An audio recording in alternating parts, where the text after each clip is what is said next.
Okay, guys, welcome back to another podcast. As always, this is Kyle Hellcamp. And the last one, I think I called the podcast the Wiki Podcast.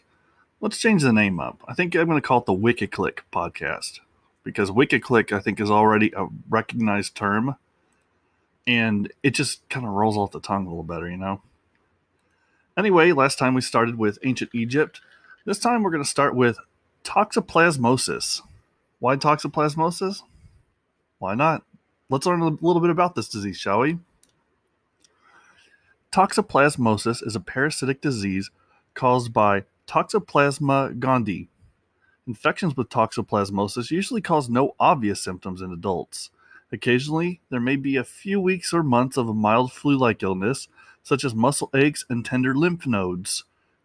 In a small number of people, eye problems may develop. Can't afford to get toxoplasmosis, you guys. In those with a weak immune system, severe symptoms such as seizures and poor coordination may occur. If infected during pregnancy, a condition known as congenital toxoplasmosis may affect the child. Toxoplasmosis is usually spread by eating poorly cooked food that contains cysts, exposure to infected cat feces, and from a mother to a child during pregnancy if the mother becomes infected. Rarely, the disease may be spread by blood transfusion. It is not otherwise spread between people. The parasite is only known to reproduce sexually in the cat family. However, it can infect most types of warm-blooded animals, including humans. Diagnosis is typically by testing blood for antibodies or by testing amniotic fluid for the parasite's DNA. I'm going to scroll down a little bit. It says up to half the world's population is infected by toxoplasmosis but have no symptoms.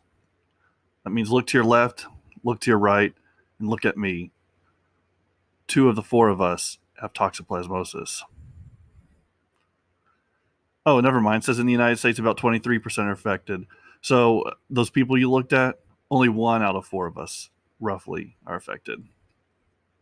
Although some areas of the world, this is up to 95%.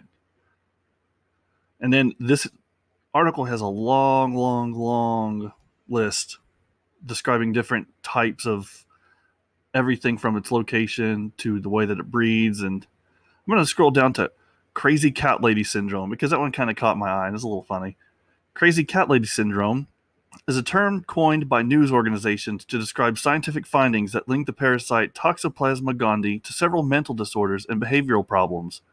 Although researchers found that cat ownership does not strongly increase the risk of T. gondii infection in pregnant women, the suspected correlation between cat ownership in childhood and later development of schizophrenia suggests that further studies are needed to determine a risk factor for children. Yikes. I'm going to click on the cat lady article link because that's... how can you not? And this is not referring to the Simpsons character Crazy Cat Lady.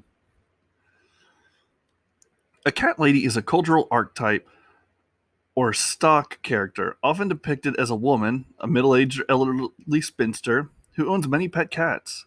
The term can be considered pejorative, although it is sometimes embraced. Usage and association. Women who have cats have long been associated with the concept of spinsterhood. In more recent decades, the concept of a cat lady has been associated with romance-challenged, often career-oriented women. A cat lady may also be an animal hoarder who keeps large numbers of cats without having the ability to properly house or care for them. They may be ignorant about their situation or generally unaware of their situation. People who are aware of it are not normally considered cat ladies. Some writers, celebrities, and artists have challenged the gender-based crazy cat lady stereotype and embraced the term to mean an animal lover or rescuer who cares for one or more multiple animals. Let's look up the... I wonder if this has a history. Let's click on spinster, because it mentioned spinster twice. I've heard the word before. It sounds like a 1920s kind of parlance. Let's find out if that is indeed the case. Spinster is a term referring to an unmarried woman who is older than what is perceived as the prime age range during which women should marry. It could also indicate that a woman is considered unlikely to ever marry. The term originally denoted a woman whose occupation was to spin. A synonymous but more pejorative term is an old maid. The closest equivalent term for males is bachelor, but this doesn't generally carry the same connotations in reference to age and perceived desirability in the marriage market. Let's look up the occupation spinning. I wonder if that's the same as thread. Back in the day, they would spin thread.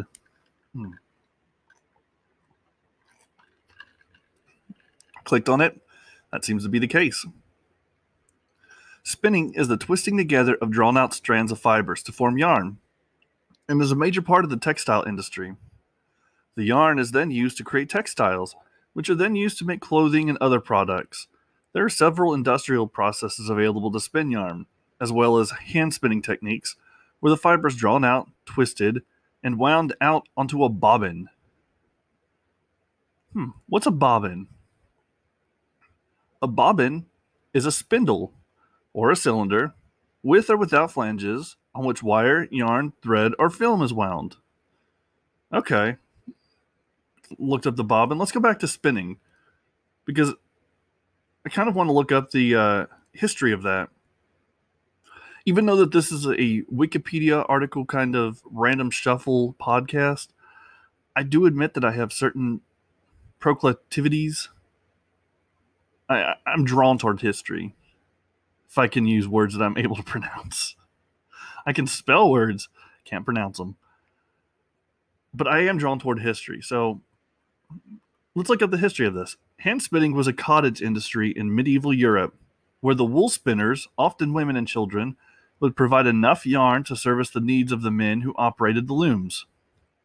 Fabrics wider than an arm span were produced by paired weavers, stationed at each side of the loom, passing a bobbin or shuttle of yarn, the weft, between them.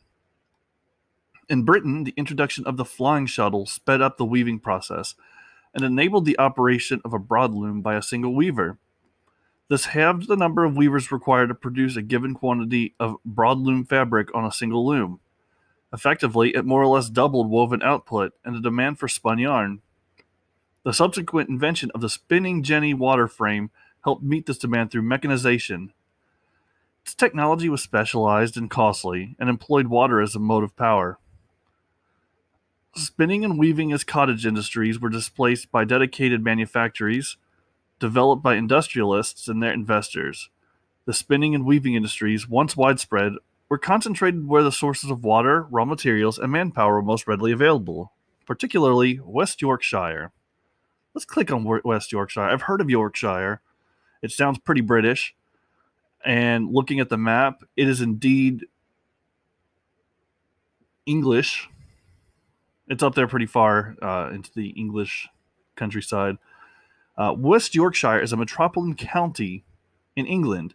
It is an inland in relative terms upland county, having eastward draining valleys, while taking in moors of the Pennines, which are apparently a range of mountains and hills in England. The county has a population of 2.2 million.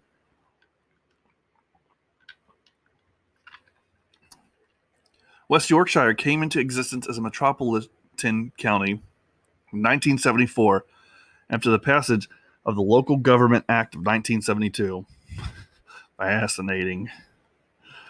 West Yorkshire consists of 5 metropolitan boroughs: City of Bradford, Calderdale, Kirklees, City of Leeds, and the City of Wakefield, and is bordered by the counties of Derbyshire to the south, Greater Manchester to the southwest, Lancashire to the northwest, North Yorkshire to the north and east, and South Yorkshire.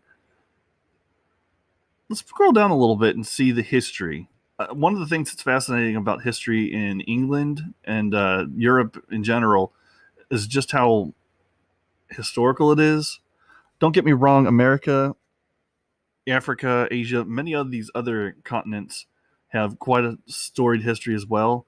But Europe is the one that's probably the best recorded and most available to us, thanks to the fact that the metalworking was a lot more commonplace and the system of writing was more documented and widespread. You had the Great Roman Empire where they could send letters out far and wide. You have aqueducts remaining to this day. A lot of big monuments you can still study. So scroll down to the... And it's giving us, see also, history of Leeds or history of Yorkshire. Let's look up Leeds, because it's kind of a weird one. Leeds. What kind of name is Leeds? Loetus, from which Leeds derives its name, was anciently a forested area of the Celtic kingdom of Elmet. The settlement certainly existed at the time of the Norman conquest of England, and in 1086 was a thriving manor under the overlordship of Ilbert de Lacy. It gained its first charter from Maurice de Gaunt in 1207, yet only grew slowly throughout the medieval and Tudor periods. The town had become part of the Duchy of Lancaster and reverted to the crown in the medieval period, so was a royalist stronghold at the start of the English Civil War. In the 17th and 18th centuries, Leeds prospered and expanded as a center of the woolen industry, and it continued to expand rapidly in the Industrial Revolution. Following a period of post-industrial decline in the mid-20th century, Leeds' prosperity revived with the development of tertiary industrial sectors. And it gives the history of the name. Etymology is also fascinating because you can take a name that you speak 100 times a day and find out that even the name itself is chock full of history. So the name Leeds is first attested in the form Loidis, which is Loidis. Around 731, Bede mentioned it in Book 2, Chapter 14 of his Historia Ecclesiastica, and a discussion of an altar surviving from a church erected by Edwin of Northumbria, located in the region known as Loidis. This was evidently a regional name, but it subsequently occurs in the 1086 Domesday Book, denoting a settlement in the later Old English Leeds. Let's look up the Domesday Book. I know a little bit about it. I know that it was a tax record supposedly created by William the Conqueror in order to kind of survey the property that he owned and how much taxes people needed to create. But don't take my word for it. Let's take Wikipedia's. The Domesday Book, or the Book of Winchester, is a manuscript record of the Great Survey of much of England and parts of Wales completed in 1086 by order of King William the Conqueror. The Anglo-Saxon Chronicle states, then, at the midwinter of 1085, was the king in Gloucester with his council. After this had the king a large meeting and very deep consultation with his council about this land, how it was occupied, and by what sort of men. Then sent he his men over all England into each shire, commissioning them to find out how many hundreds of hides were in the shire, what land the king himself had, and what stock upon the land, or what dues he ought to have by the year from the shire. So essentially, whenever they say there are only two things in life, certain death and taxes, William the Conqueror came over, killed a bunch of people, then after expending death, decided to move on to taxes. It was written in medieval Latin, was highly abbreviated, and included some vernacular native terms without Latin equivalents. The survey's main purpose was to determine what taxes had been owed during the reign of King Edward the Confessor, which allowed William to reassert the rights of the crown and assess where power lay after a wholesale redistribution of land following the Norman conquest.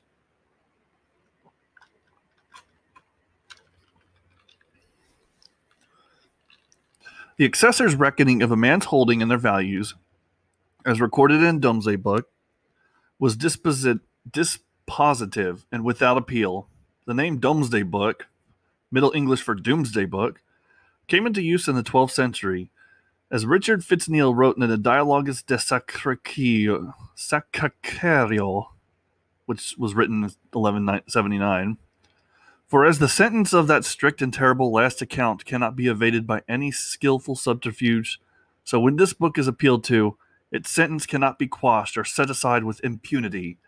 That is why we have called the Book of Judgment, because its decisions, like those of the Last Judgment, are unalterable.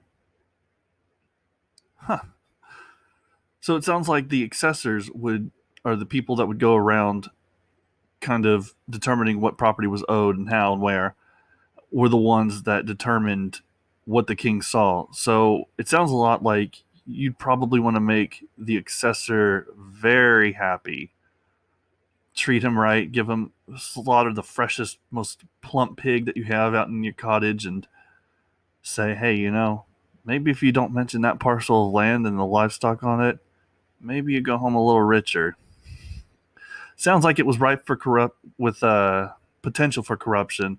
And it's kind of interesting to think that this book that we use to study so much of the history of the time may be completely dead wrong because people wanted to grease the palms of those who were determining taxes. And I just find that funny. Let's look up Edward the Confessor. They mentioned that Edward the Confessor held the crown before William the Conqueror, and William wanted to kind of figure out what was owed. So let's look up this Edward the Confessor. Edward the Confessor, also known as Saint Edward the Confessor, was among the last Anglo-Saxon kings of England. Usually considered the last king of the House of Wessex, he ruled from 1042 to 1066. The son of Ethelred the Unready and Emma of Normandy, Edward succeeded Canute the Great's Canute? Hopefully I'm not too dyslexic when reading Canute's name, C-N-U-T. And his own half-brother, Harthacnut, restoring the rule of the House of the Wessex after the period of Danish rule since Canute, better known as Canute. Okay, good. They give a pronunciation finally. Conquered England in 1016. When Edward died in 1066, he was succeeded by Harold Godwinson, who was defeated and killed in the same year by the Normans under William the Conqueror at the Battle of Hastings. Oof. Bad luck. Harold Godwinson finally ascends to the throne, gets killed by William the Conqueror months later in the same year. Ouch. Let's look up the Battle of Hastings. I know that that's a very important battle in history. I know a little bit about it. I think it's the battle that allowed William the Conqueror to... So let's see. The Battle of Hastings was fought on the 14th of October, 1066, between the William French army of William the Duke of Normandy and an English army under the Anglo-Saxon King Harold Godwinson, beginning the Norman conquest of England. It took place approximately 7 miles northwest of Hastings, close to the present-day town of Battle, East Sussex. That's a convenient name. And was a decisive Norman victory. The background to the battle was the death of the childless King Edward the Confessor in 1066, of January of 1066, which set up a succession struggle between several claimants to his throne. Okay, so maybe it wasn't so much bad luck, Godwinson. Maybe Harold Godwinson came to the throne under kind of torrid circumstances, and because not everyone agreed that he was the next in line, it allowed William the Conqueror to come across and conquer. Maybe that was the kind of catalyst for the invasion. It makes sense. Harold was crowned king shortly after Edward's death, but faced invasions by William, his own brother Tostig, and the Norwegian king Harald Hardrada. Hardrada and Tostig defeated a hastily gathered army of Englishmen at the Battle of Fulford on the 20th of September, 1066, and were in turn defeated by Harold at the Battle of Stamford Bridge 5 days later. The deaths of Tostig and Hardrada at Stamford Bridge left William as Harold's only serious opponent. So if they had teamed up, maybe William the Conqueror wouldn't have conquered. While Harold and his forces were recovering, William landed his invasion forces in the south of England at Pevensey on the 28th of September, 1066, and established a beachhead for his conquest of the kingdom. Harold was forced to march south swiftly, gathering forces as he went. The exact numbers present at the battle are unknown. Modern estimates are around 10,000 for William and about 7,000 for Harold. The composition of the forces is clearer. The English army was composed almost entirely of infantry and had a few archers, whereas only about half of the invading force was infantry, the rest split equally between cavalry and archers.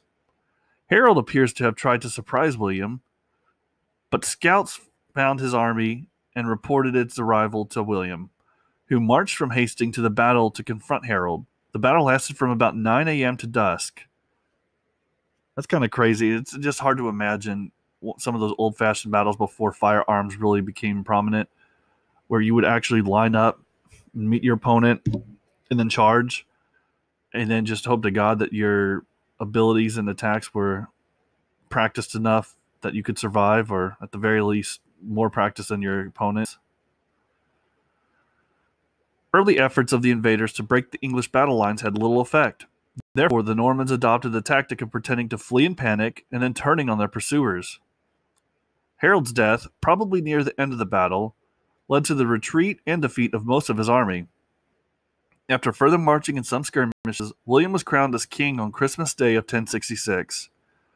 I always love the idea of these big events in history occurring in just such humble circumstances. You have to think, even though William himself was the king, the conqueror, he was now in charge of this new piece of land, and he was crowned on Christmas Day.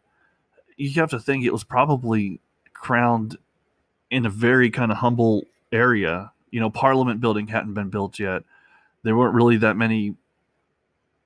He was probably crowned in a church. He was probably... Well, why don't we look it up? Let's see if we can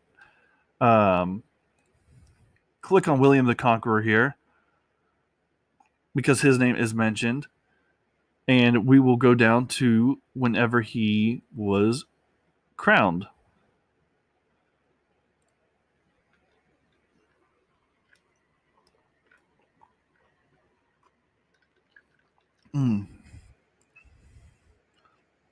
Oh, snap. The March on London. I scrolled down on William the Conqueror's name. Scroll down to March on London. William may have hoped the English would surrender following his victory, but they did not. Instead, some of the English clergy and magnates nominated Edgar the Atheling as king, though their support for Edgar was only lukewarm. After waiting a short while, William secured Dover, parts of Kent, and Canterbury, while also sending a force to capture Winchester, where the royal treasury was. These captures secured William's rear areas and also his line of retreat to Normandy, if that was needed. William then marched to Southwark, across the Thames from London, which he reached in late November. Next, he led his forces around the south and west of London, burning along the way. He finally crossed the Thames at Wallingford in early December.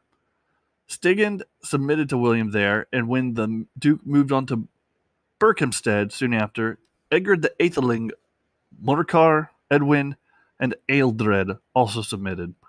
William was then sent his forces to London to construct a castle, and he was crowned at Westminster Abbey on Christmas Day of 1066. Okay, so he was crowned at the Abbey. That makes sense. The churches would have certainly propagated up that far during this time and been probably fairly ornate. But it's just amazing to imagine. Picture the kind of circumstances. You have this new invader from outside.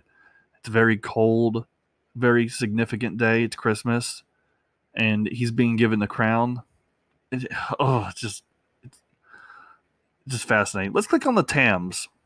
The Thames, I know, is the river that runs most famously through London. It's that big river that they have London Bridge, before it fell down, was constructed upon.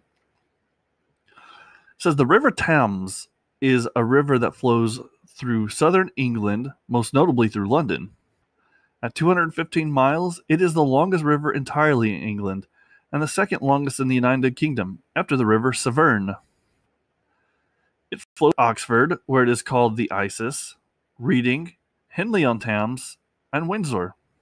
The lower reaches of the river are called the Tideway, derived from its long tidal reach up to the Teddington Lock. It rises at Thames Head in Gloucester and flows into the North Sea via the Thames estuary. The Thames drains the whole of Greater London. I know that in the past the Thames was considered really nasty. Let's see. Let's look up the human history, because again, I'm drawn inexplicably towards it. Well, not inexplicably. It's very explanative. History is fascinating, and so I'm drawn toward it. The River Thames has played several roles in human history as an economic resource, a maritime route, a boundary, a freshwater source of food, and more recently, a leisure facility. In 1929, John Burns, one-time MP for Battersea, responded to an American's unfavorable comparison of the Thames with Mississippi by coining the expression, "The Thames is liquid history." There's evidence of human habitation living off the river along its length dating back to the Neolithic times. The British Museum has a decorated bowl dated from 3300 to 2700 BC, found in the river at Hedzor, Buckinghamshire, and a considerable amount of material was discovered during the excavations of Dorney Lake. A number of Bronze Age sites and artifacts have been discovered along the banks of the river, including settlements at Lechlade, Cookham, and Sunbury-on-Thames. So extensive have the changes to this landscape been that what little evidence there is of man's presence before the ice came has inevitably shown signs of transportation here by water and reveals nothing specifically local. Likewise, later evidence of occupation, even since the arrival of the Romans, may lie next to the original banks of the Brent, but have been buried under centuries of silt. And it is unfortunate that because rivers twist and turn and they'll shape themselves differently as time goes on, that the Thames River is probably completely different shape than it was thousands of years ago. In fact, it's very unlikely that it even has a similar shape at all.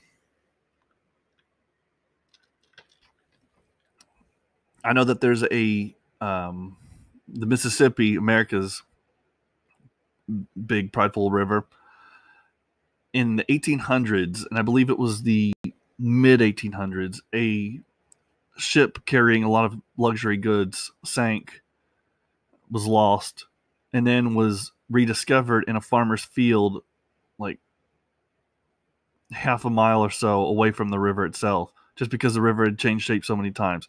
Now, granted, the Mississippi area where it did crash has a lot of tectonic activity. There was the New Madrid Fault, but even without it, that was just 150, 200 years at most. This is thousands of years. Roman Britain. Some of the earliest written references to the Thames, Latin Thamesis, occur in Julius Caesar's account of his second expedition to Britain in 54 BC. When the Thames presented a major obstacle and he encountered the Iron Age Beglet tribes, the Catuvalani, and the Atrebates along the river. The Catulovani were a Celtic tribe, and the Atrebates were a Belgic tribe of Gaul and Britain. The confluence of the Thames and Cherwell was the site of an early settlements, and the River Cherwell marked the boundary between the Dobuni tribe to the west and the Catuvalani tribe to the east, and these were pre-Roman Celtic tribes. In the late 1980s, a large Romano-British settlement was excavated on the edge of the village of Ashton Cairns in Wiltshire. In AD 43, under the Emperor Claudius, the Romans occupied England and, recognizing the river's strategic and economic importance, built fortifications along the Thames Valley, including a major camp at Dorchester. Cornhill and Ludgate Hill provided a defensible site near a point on the river both deep enough for the area's ships and narrow enough to be bridged. Londinium, later known as London, grew up around the Walbrook on the north bank around the year 47. Boudicca's Incini raised the settlement in 60 or 61 AD, but it was soon rebuilt, and following the completion of its bridge, it grew to become the provincial capital of the island. The next Roman bridges upstream were at Staines, on the Devil's Highway between Londinium and Calliva. Boats could be swept up to it on the rising tide with no need for wind or muscle power. Well, that's convenient. Let's look at Boudica. I know that the people that fought the Romans pretty hard when they invaded London, Britain. Boudica was a queen of the British Celtic Iceni tribe, who led an uprising against the occupying forces of the Roman Empire in 60 or 61 AD, and died shortly after its failure, having supposedly poisoned herself. She is considered a British folk hero. I know how the British feel about the Europeans, so I'm sure that any local Brit willing to kill European invaders is probably a British folk hero. Boudica's husband, Prasutagus. Man, you think these people would have easier to pronounce names if they're going to be so important. Why didn't they just make up normal names? So stupid. Boudicca's husband, Prasutagus, ruled as a nominally independent ally of Rome and left his kingdom jointly to his daughters and the Roman emperor in his will. However, when he died, his will was ignored and the kingdom was annexed and his property taken. According to Tacitus, Boudicca was flogged and her daughters raped. That'd probably do it. That'd probably be enough to get you to be really angry at the ones that did it. Cassius Dio provides an alternative explanation for Boudicca's response, saying that previous imperial donations to influence Britons were confiscated, and the Roman financier and philosopher Seneca called in the loans he had forced on the reluctant Britons.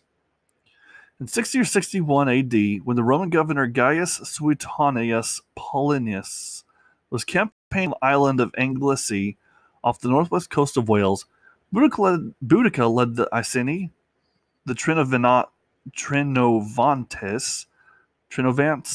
let's go Trinovants, it sounds better, and others in revolt. They destroyed Camalodunum, which is modern-day Colchester. Earlier the capital of the Trinovants, but at the time Colonia, a settlement for the discharged Roman soldiers and site of a temple to the former Emperor Claudius. Upon hearing of the revolt, Suetonius hurried to Londinium, modern-day London, the 20-year-old commercial settlement that was the rebels' next target. The Romans, having concluded that they lacked the sufficient numbers to defend the settlement, evacuated and abandoned Londinium. Boudicca led 100,000 to fight Legio IX Hispana and burned and destroyed Londinium and modern-day St. Albans. An estimated 70,000 to 80,000 Romans and British were then killed in the three cities by those led by Boudicca. Suetonius, meanwhile, regrouped his forces in the West Midlands and, despite being heavily outnumbered, defeated the Britons in the Battle of Watling Street. The crisis caused Nero to consider withdrawing all Roman forces from Britain, but Suetonius' eventual victory over Boudicca confirmed control of the province. Boudicca then either killed herself to avoid capture or died of illness. The extant sources, Tacitus and Cassius Dio, differ. Interest in these events was revived in the English Renaissance and led to Boudicca's fame in the Victorian era. Boudicca has remained an important cultural symbol. I'm going to click on the Victorian era. We're going to skip ahead a little bit. It's still history, but it's kind of the balance between history and culture. It seems like the further back you go, it becomes more historical, whereas the closer in time you get, you can talk about the 20s and 30s, still technically history, but when you refer to those eras, you're kind of thinking more along the culture. You know, the zoot suits, the dances, the economic booms and busts. Victorian era is kind of the same.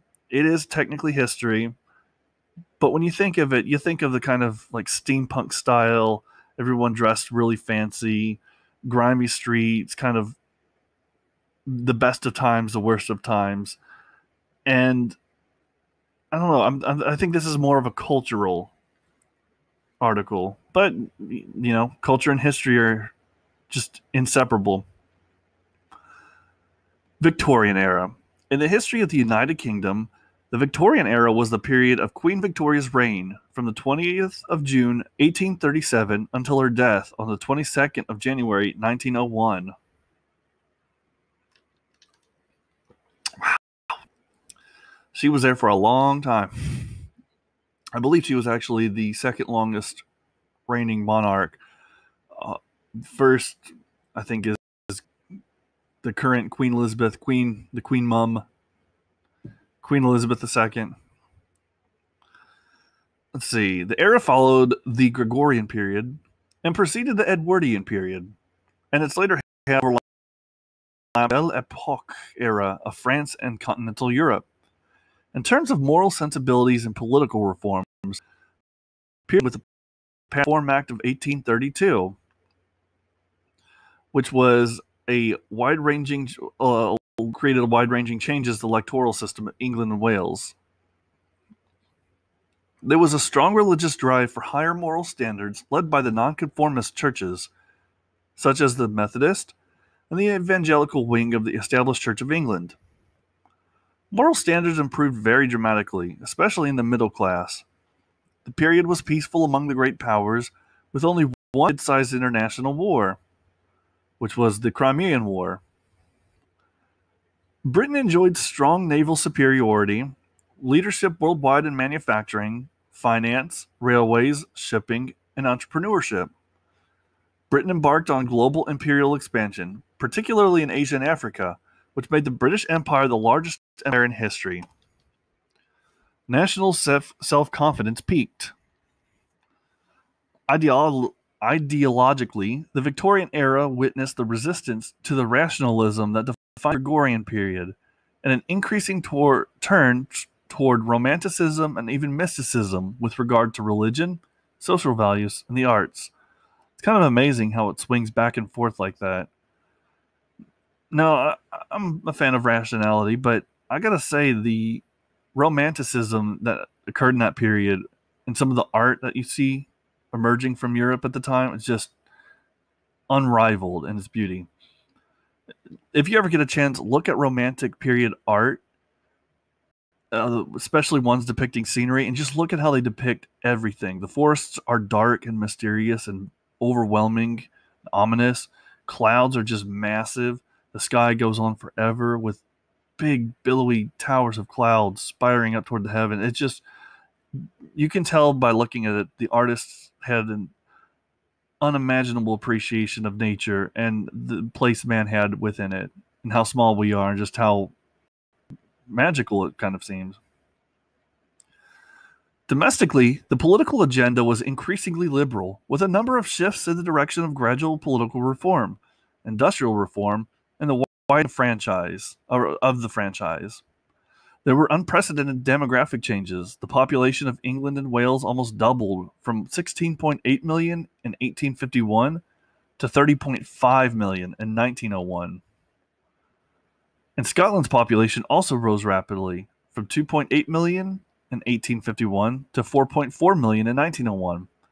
However, Ireland's population decreased sharply from 8.2 million in 1841 to less than 4.5 million in 1901. Mostly due to the emigration and the Great Famine.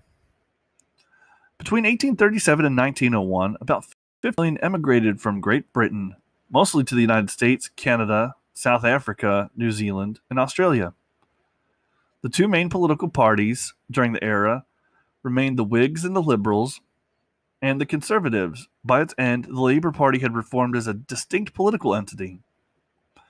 These parties were led by such prominent statesmen as Lord Melbourne, Sir Robert Peel, Lord Derby, Lord Palmerston, Benjamin Disraeli, William Gladstone, and Lord Salisbury.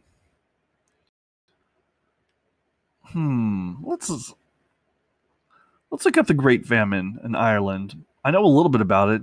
They weren't, the potatoes went bad, but they were also being plagued by, I believe, Britain was forcing them to grow, was kind of keeping them under their thumb, and when the potatoes, which were one of the few crops they could afford to eat, crapped out, many of them died as well.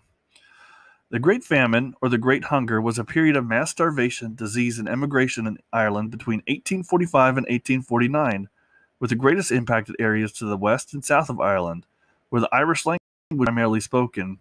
The period was contemporaneously known as in Irish Droscol, loosely translated as the hard times, or literally the bad life.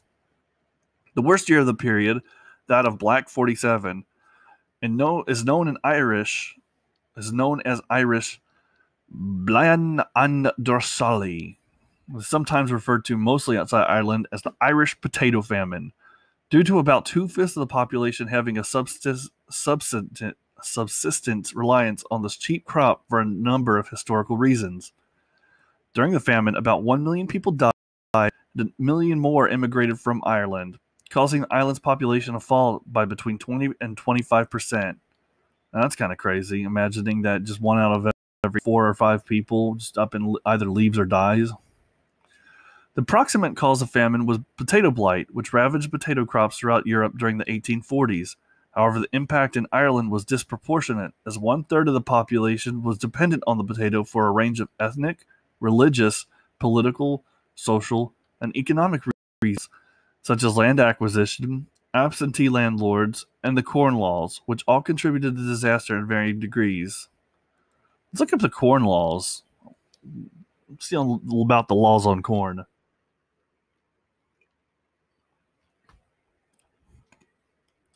The Corn Laws were tariffs and other trade restrictions on imported food and grain enforced in Great Britain between 1815 and 1846.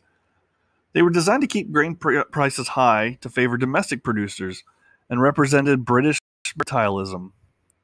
Since they were the only mercantilist laws of the country, the Corn Laws imposed steep import duties, making it too expensive to import grain from abroad, even when food supplies were short.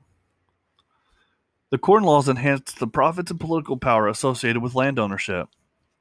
The laws raised food prices and the cost of living for the British public and hampered the growth of other British economic sectors, such as manufacturing, by reducing the disposable income of the British public. So it seems like these laws were designed by the very wealthy landowners to keep land ownership, and in doing so, made it so that importing foodstuffs from outside the country was very, very expensive. The laws became the focus of opposition from urban groups who had far less political power than rural Britain. The first 2 years of the Irish famine of 1845 to 1852 forced a resolution because of the urgent need for new food supplies. Prime Minister Sir Robert Peel, a Conservative, achieved repeal with the support of the Whigs in Parliament, overcoming the opposition of most of his own party. Economic historians see the repeal of the Corn Laws as a decisive shift toward free trade in Britain.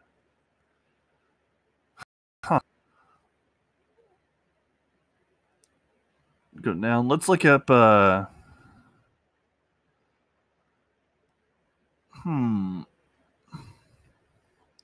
What should we click on here? I'm looking at this. I'm thinking, let's look up the mercantilism. Let's see if we get some historical examples.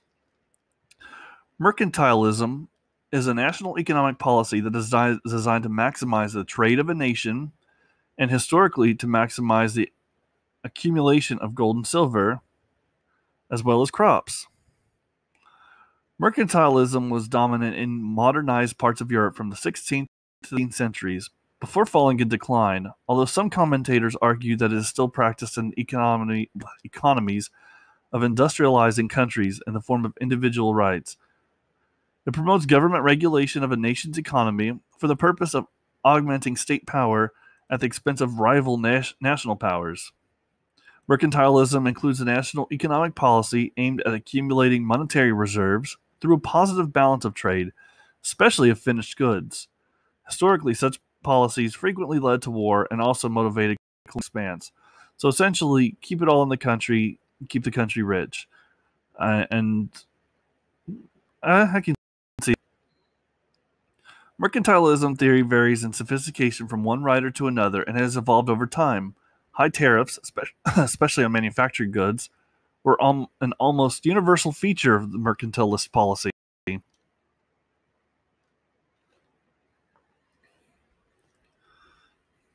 Mercantilism and protectionism are applied throughout the same economic measures. Let's scroll down to history. I want to see a history of them. Mercantilism was a dominant school of economic thought in Europe throughout the Renaissance and early modern period, from the 15th to 18th century. Let's look up the Renaissance. Everyone loves the Renaissance. Who doesn't love the Renaissance? Europe coming back to life, emerging from the Dark Ages. The Renaissance is a period in European history covering the span between the 14th and 17th centuries. It is an extension of the Middle Ages and is a bridge by the Age of Enlightenment to modern history. I suppose I knew that it was part of the Middle Ages, but you don't ever think of the era of castles and dungeons and kings. You don't usually equate those with the era of statues and art and science. Let's see. Scrolling down a little bit here. The intellectual basis of the Renaissance was its own invented version of humanism, derived from the concept of Roman humanitas and the rediscovery of classical Greek philosophy, such as that of Protagoras, who said that man is the of all things. Let's look at Protagoras. It's amazing that some of this philosophy could be lost for so long. Rediscovered? I do know that a lot of these manuscripts were kept like in monasteries, and so it's not too far-fetched to imagine that. Especially the Vatican libraries. Protagoras was a pre-Socratic Greek philosopher and is numbered as one of the sophists by Plato. In his dialogue, Protagoras, Plato credits him with having invented the role of the professional sophist. He also is believed to have created a major controversy during ancient times through his statement that man is the measure of all things, interpreted by Plato to mean that there is no absolute truth, but that which individuals deem to be the truth. Although there is reason to question the extent of the interpretation of his arguments that has followed, that concept of individual relativity was revolutionary for the time, and contrasted with other philosophical doctrines that claimed the universe was based on something objective, outside human influence or perceptions. Let's see. Even though he was mentored by Democritus, Protagoras did not share his enthusiasm for the pursuit of mathematics. For perceptible lines are not the kind of things the geometer talks about, since no perceptible thing is straight or curved in that way, nor is a circle tangent or at a point, but the way Protagoras used to say in refuting the geometers, Aristotle's metaphysics. Protagoras was skeptical about the application of theoretical mathematics to the natural world. He did not believe they were really worth studying at all. According to Philodemus, Protagoras said, "Subject matter is unknowable and the terminology distasteful." Nonetheless, mathematics was considered to be, by some, a very viable form of art. And Protagoras says on the arts, "Art without practice and practice without art are nothing." It's interesting to imagine that math used to be considered an art form. And really, probably more intriguing is the fact that math no longer is considered an art form. Because you talk to some of the people that study math in depth, and they'll tell you how, let's say, fluid your thinking must be in order to conceive of it. Now, we're not talking about two. We're talking about like theoretical geometries and topologies. We're talking about like multidimensional analysis. We're talking the fun thing about math that, as far as I'm aware, and keep in mind, I only minored in math, and it was only a bachelor degree.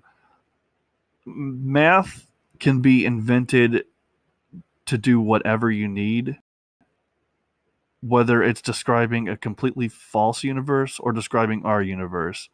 And part of the trick is figuring out which math describes our universe.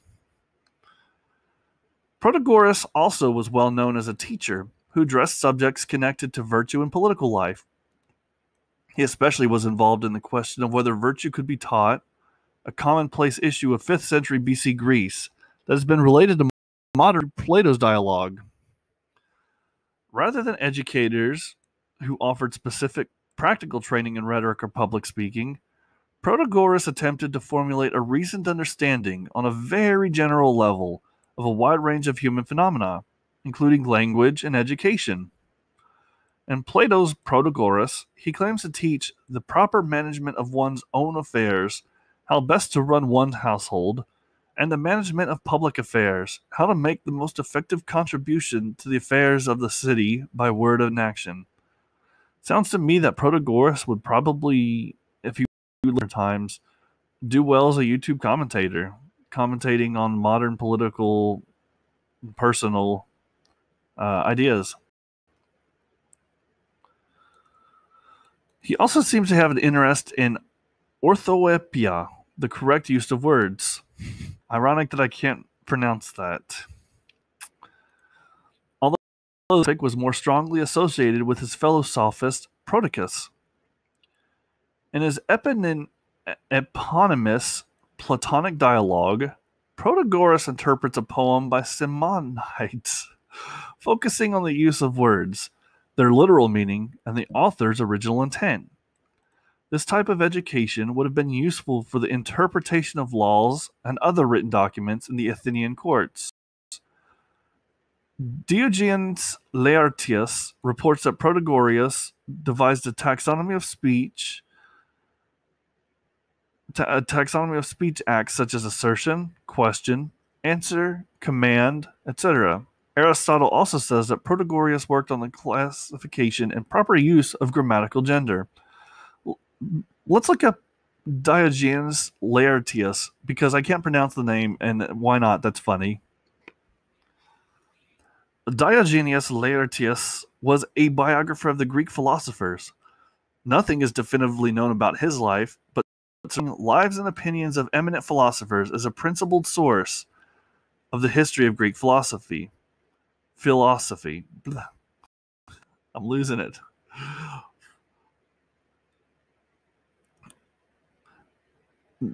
Diogenes has acquired an importance out of all of his merits because the loss of many primary sources and of the early secondary compilations has accidentally left him the chief continuous source for the history of Greek philosophy. That's kind of intriguing, that because his is the only one that survived. So, to those of you out there listening, be careful what you, because who knows, maybe yours will be the one document that survives, and historians will be using your documents as the only source of knowledge regarding whatever subject it is you're writing about. Although not definitive, and this is the life of him, by the way, Laertius must have lived after Sextus Empiricus, roughly 200 AD, whom he mentions, and before Stephanus of Byzantium and Sopater of Apame, roughly 500 AD, because those last two quoted him. His work makes no mention of Neoplatonism, even though it is addressed to a woman who was an enthusiastic Platonist. Hence, he is assumed to have flourished in the first half of the 3rd century, during the reign of Alexander Severus and his successors. Let's look up Alexander Severus.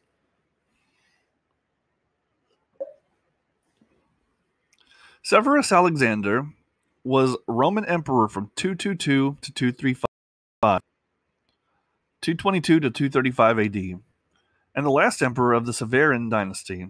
He succeeded Elagabalus upon the latter's assassination in 22, and was ultimately assassinated himself, marking the epoch event for the crisis of the 3rd century. Nearly 50 years of civil wars, foreign invasion, and collapse of the monetary economy, though this last part is now disputed. Let's look up his life. Let's scroll down and look up his, Alexander was the heir to his cousin, the 2-year-old emperor who had been murdered along with his mother, Julia Somius, by his own guards, who, as a mark of contempt, had their remains cast into the river Tiber. He and his cousin were both grandsons of the influential and powerful Julia Maesa, who had arranged Elagabalus' acclaim as emperor by the famous 3rd Gallian Legion. It was the rumor of Alexander's death that triggered the assassination of Elagabalus and his mother. His 13-year reign was the longest reign of sole emperor since Antonius Pius. He was the second youngest ever sole legal emperor during the existence of the United Empire, the youngest being Gordian III. Look up his death really quick. Alexander was forced to face his German enemies in the early months of 235. By the time he and his mother arrived, the situation had settled, and so his mother convinced him that violence, trying to bribe the German army to surrender, was the more sensible course of action. According to historians, it was this tactic combined with insubordination from his own men that destroyed his reputation and popularity. Pusillanimity was responsible of Alexander's army, resulting in Severus falling victim to the swords of his own men, following the nomination of Maximinus as emperor. Alexander was assassinated on the 19th of March, 235, together with his mother, and a mutiny of the Legio the 22nd Primigenia at Mogontiacum. I need to start avoiding these difficult, hard to read names.